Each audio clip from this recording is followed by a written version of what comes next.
Hey guys, Sarah with iQ here. I'm outside with my iQ426HEPA. We're just going to do a quick demo and show you guys how to clean it. So on the back of the machine, you see all the steps laid out on the back of the machine. And we even have a QR code that go ahead and you can scan with your phone and it'll send you straight to our website where you can watch videos on the 426. So let's get started. Step 1 is spin the filter.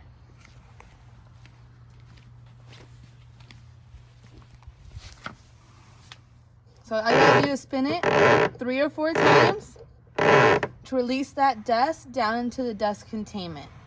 Step 2 is gonna be releasing the clamps. So on the back and the front of the machine are 2 spring-loaded clamps. All you have to do is push down and it'll spring forward and release.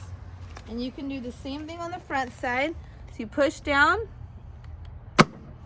and it releases. Step 3 and 4 are kind of a do together step.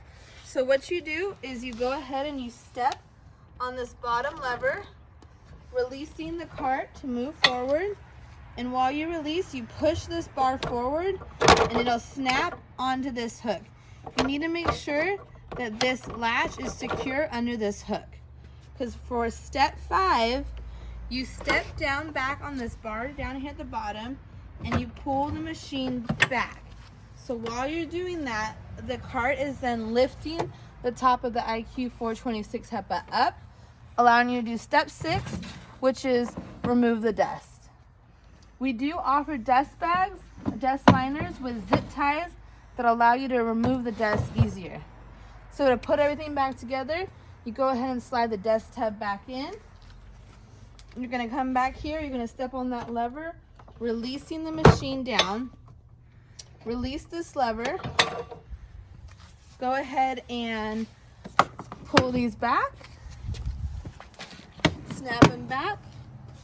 And your iQ426HEPA is back and ready to go.